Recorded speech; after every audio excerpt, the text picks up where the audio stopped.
They say a man's greatest enemy is the world. They're wrong. The world is indifferent. The system is flawed. But the true war, the war is within. That voice that whispers, "You can rest a little longer. You've done enough.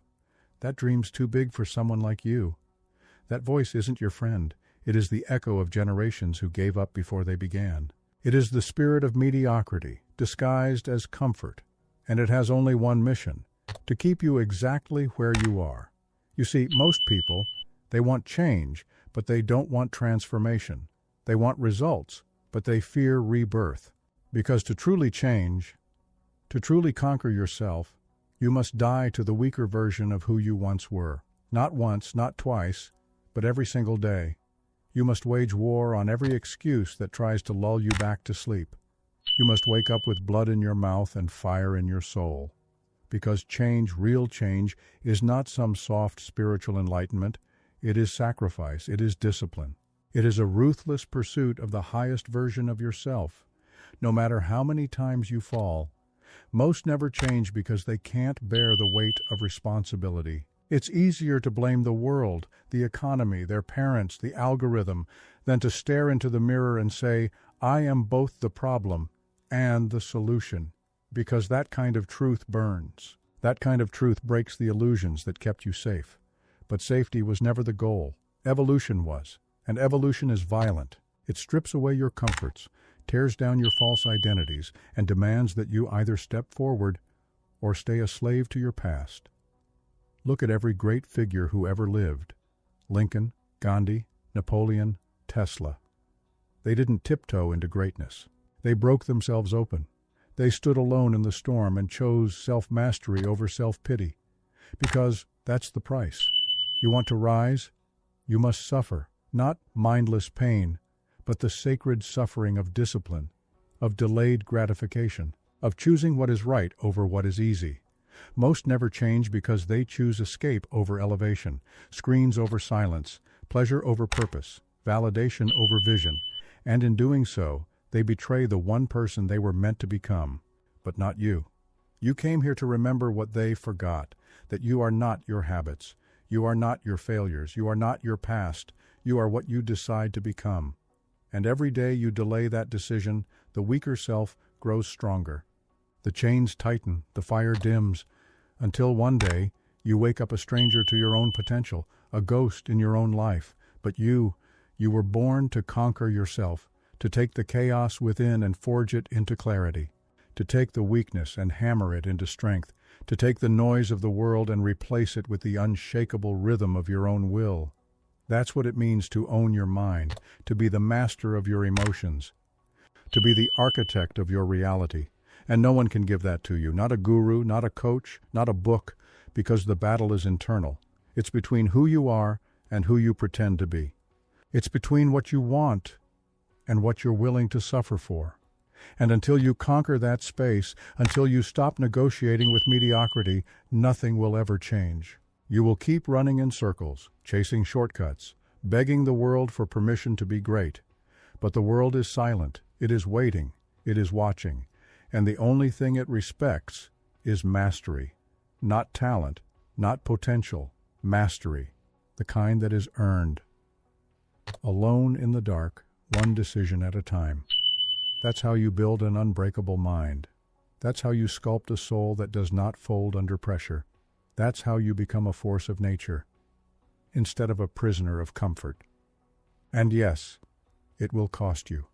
You will lose friends. You will be misunderstood. You will walk alone. But in that solitude, you will find something sacred, yourself. Not the self you were taught to be, but the one that was always waiting beneath the noise. The self forged in silence.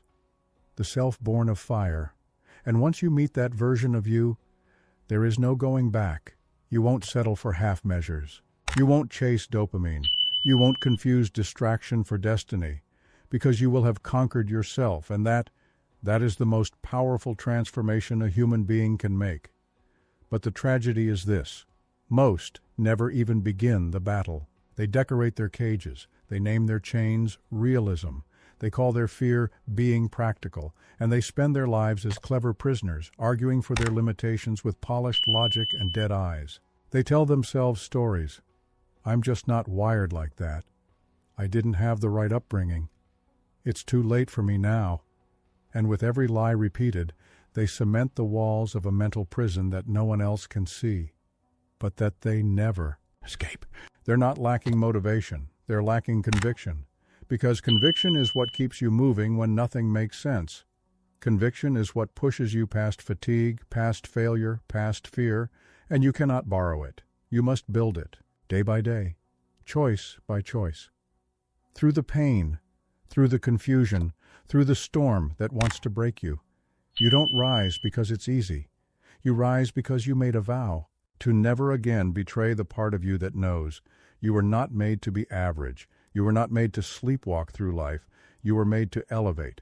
You were made to take the raw material of your suffering and forge it into strength.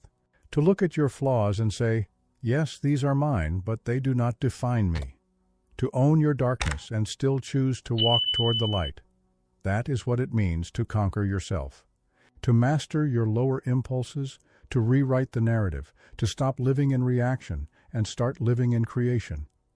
But again, most people won't do this, because once you begin the journey of mastery, there is no one left to blame. No more scapegoats. No more saviors. Just you and the work. Just you and the silence between who you are and who you must become. And that silence is terrifying, because it reveals everything. Your patterns, your addictions, your avoidance, your cowardice. But if you can stand in that silence, if you can sit with your soul when there is nowhere left to hide, you will find something beautiful buried beneath the fear. Power, not the kind sold in books or flashed on screens, but real power. Power that comes from facing what others avoid. Power that comes from breaking yourself apart and rebuilding on the foundation of truth. And truth, when fully faced, is not comfortable. It tells you, you are where you are because of you. Your choices, your discipline, your priorities. It tells you, you are not owed anything, that your pain doesn't make you special, that you're not unique in your suffering. But it also tells you something else, that you can change. That no matter how deep the hole, no matter how long you've drifted, there is still time to return to the path. Not the path handed to you, not the one they programmed into you, but the one buried deep inside, the one that feels like war and yet tastes like freedom. That path will cost you everything. Your old identity, your need to be liked, your fear of failure, your need for constant comfort. But in exchange, it will give you yourself, the real you, the immortal you, the version that cannot be broken. Because he has already been shattered and chose to rise anyway. This is why most never change, because they see the cost and run, because they see the fire and flinch, because they confuse comfort with peace. But peace is not the absence of struggle. Peace is the alignment of the soul. And you only earn that by going to war with the parts of you that would rather stay asleep. You earn it by looking in the mirror and saying, I will no longer be a slave to my lower self, and then backing that vow with action daily, even when it's hard, even when no one's watching, even when the voice in your head screams for you to turn back. You don't, because you've tasted what it means to live on purpose, and you refuse to go back to a life of quiet desperation, of hidden resentment, of dreams that died in the darkness of your own inaction. No more. You are done playing small. You are done betraying yourself. You are done calling fear wisdom. You will move. You will build. You will burn through your weakness until only strength remains, not for applause, not for validation, but because this is who you were meant to be, the master of your mind, the commander of your will, the one who refused to die before becoming fully alive. You see, the world does not need more people who play it safe. It does not need more polished masks or polite mediocrity. The world is drowning in conformity, in people who traded their edge for acceptance, their fire for comfort, their destiny for distraction. But the few who dare to conquer themselves, they are the ones who change everything. They are the ones who walk into rooms and shift the energy, not because of what they wear, but because of the weight of who they've become. They speak less, but say more. They carry pain not as a burden, but as a sword, forged in the silence of their own becoming. And that kind of power, it comes at a cost. You will bleed. You will doubt. You will lose the shallow comforts of an average life. But you will gain something sacred, the unshakable knowledge that you did not run. You faced the void and forged a self. You made your pain mean something. You didn't let the world write your story. You wrote it in your own blood. Most never change because they cling to identity like a lifeboat. But identity is fluid. It must evolve. The version of you that got here cannot take you where you're going. The habits, the beliefs, the language, the rituals, they must die. Because transformation is not addition. It's subtraction. It's not about becoming someone new. It's about stripping away everything that is not you, until what remains is undeniably, unshakably, unapologetically real. Think of the greats. Nietzsche, who declared, "Become who you are." Not discover, become. Because the self is not found. It is forged, in agony, in reflection, in relentless self-overcoming. Nietzsche didn't preach comfort. He warned against it. He saw what comfort does. It dulls the edge. It dims the soul. It lulls lions into becoming sheep. And the moment you stop striving, the moment you stop sharpening your mind, your spirit begins to rot. Because stagnation is not stillness. It's slow death. Most never change because they associate suffering with punishment. But suffering, chosen, is sacred. Suffering with purpose becomes the hammer that sculpts the soul. Look at the legends. Lincoln forged his resolve through loss and isolation. Edison through failure after failure after failure. Oprah through trauma and rejection. These weren't accidents. These weren't disadvantages. These were the fires that revealed their character. They didn't escape the pain. They used it. That's the secret. Your pain is not the enemy. Your weakness is not the enemy. Your fear is not the enemy. Your avoidance of them is. Because everything you seek, power, purpose, peace, lives on the other side of what you're unwilling to face. And until you stand there, alone, naked, unarmed, and choose to walk forward anyway, you will never know your true strength. Most people flirt with change. They read the books. They watch the videos. They talk the talk. But deep down, they don't want to pay the price. They want the crown without the crucifixion. They want the breakthrough without the breakdown.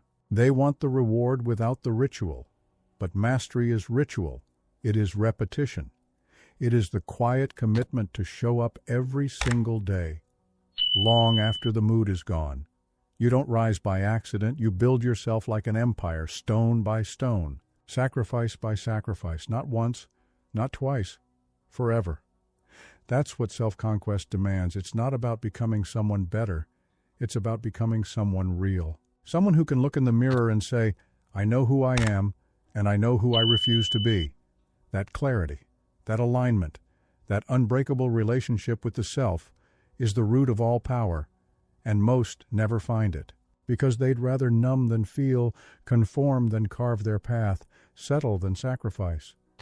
But you were not made to settle. You were not made to fit in. You were made to shatter the mold and set fire to every false identity they handed you. You were made to turn pain into precision, fear into fuel, darkness into direction. This is the way of the warrior, the way of the creator, the way of the one who dares to face the dragon within and walk out of the fire with truth on his tongue. And when you do, you won't need to convince anyone. You won't need to chase status or attention, because real power doesn't speak, it radiates. And that is your destiny, not to live safely, but to live fully. Not to die in comfort, but to burn in pursuit of your becoming.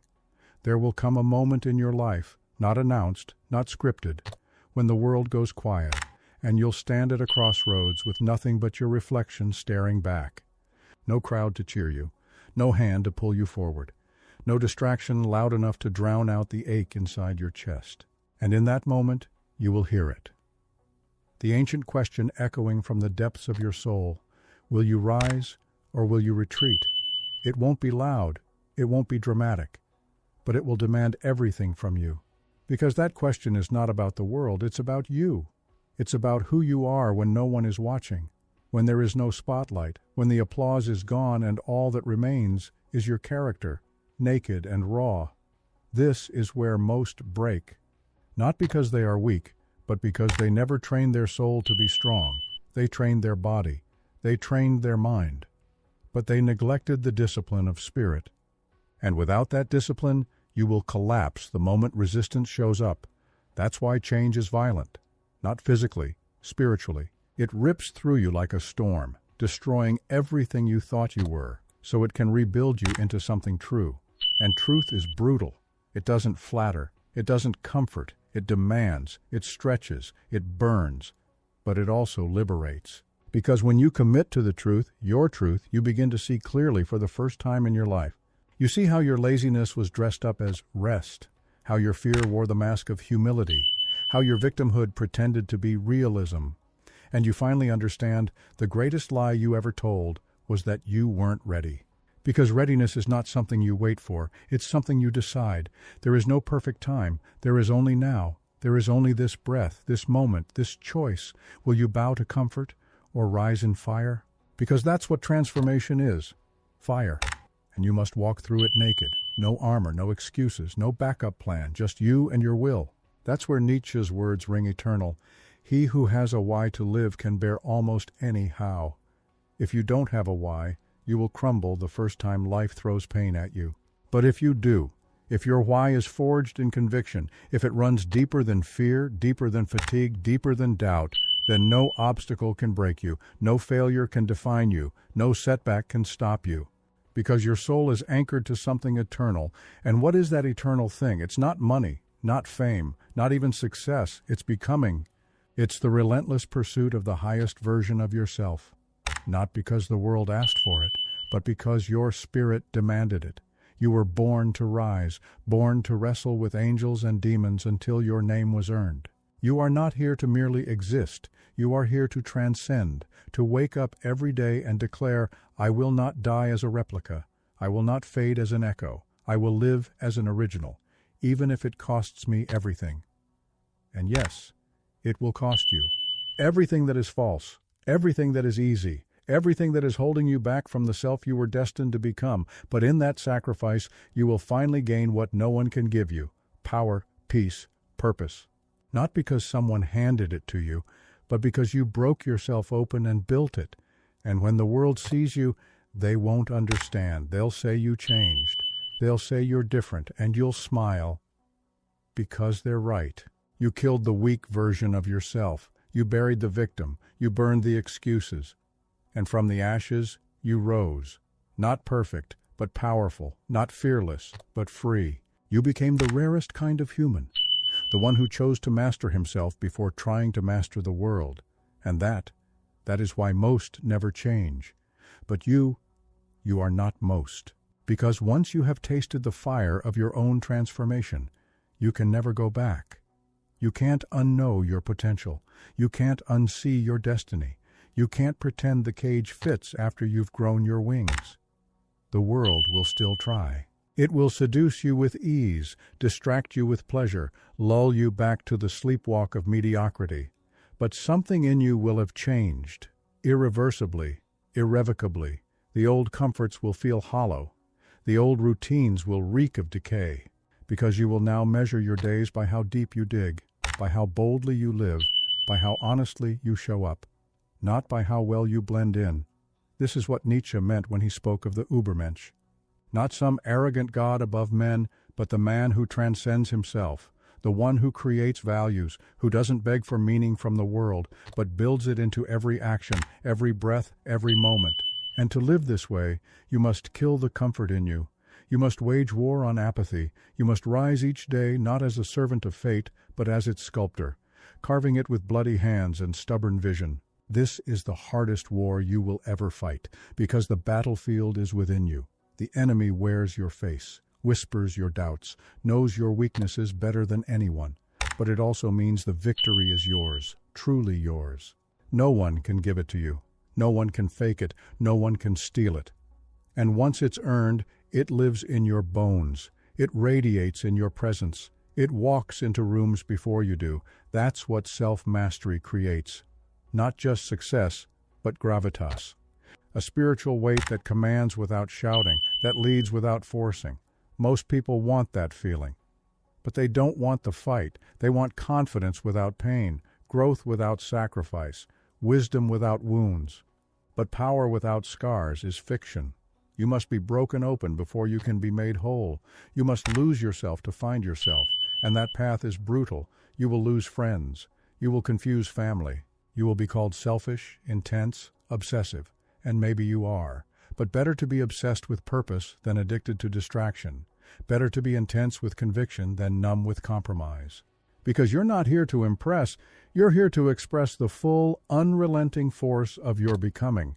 So let them misunderstand you, let them mock you, let them leave.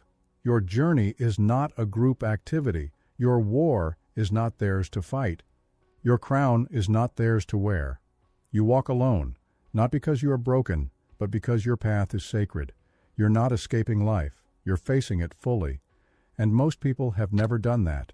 Most never will, because they refuse the mirror, refuse the silence, refuse the truth. But you will not refuse. You will not retreat. You will keep carving, keep shedding, keep rising, until the man who once doubted himself is nothing more than a shadow in the rear view of a destiny too massive to ignore. Because in the end, this world belongs not to the lucky, but to the relentless, not to those who wait, but to those who become. And the ones who truly change, who truly conquer themselves, they don't just leave behind a legacy, they leave behind a standard, a fire, a blueprint, a reason, and that is how eternity remembers them. So now the question is no longer, can you change? The question is, will you change? Fully, brutally, completely.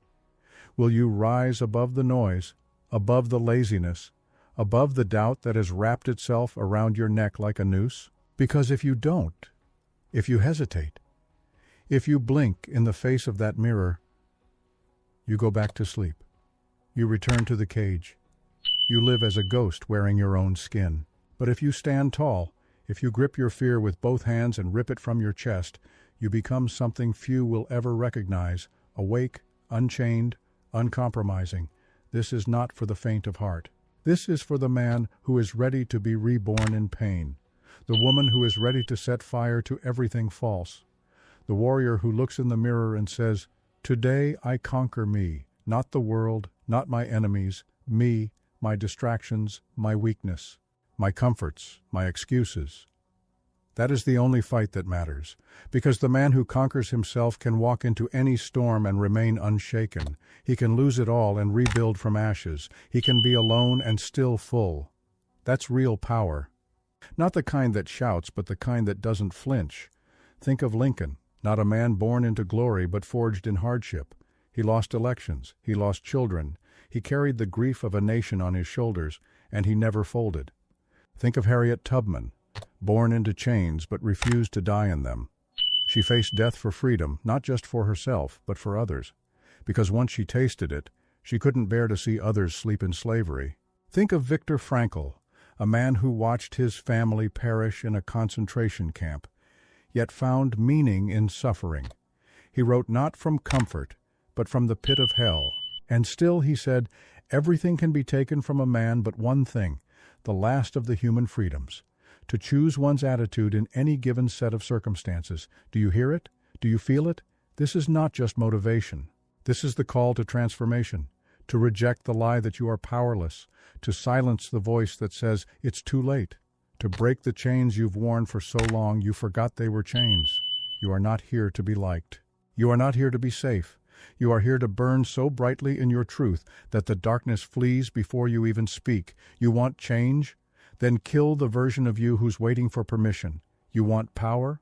Then stop negotiating with weakness. You want freedom? Then die to who you've been and resurrect who you must become. There's no shortcut, no easy formula, only fire. And fire does not ask, it consumes. So let it. Let it devour every excuse, every delay, every lie you've told yourself about who you are. Let it turn your fear into ash. Let it turn your past into fuel. Let it turn your pain into a weapon. Because once you step through that fire, you will not just be changed. You will be reborn, and the world will feel it.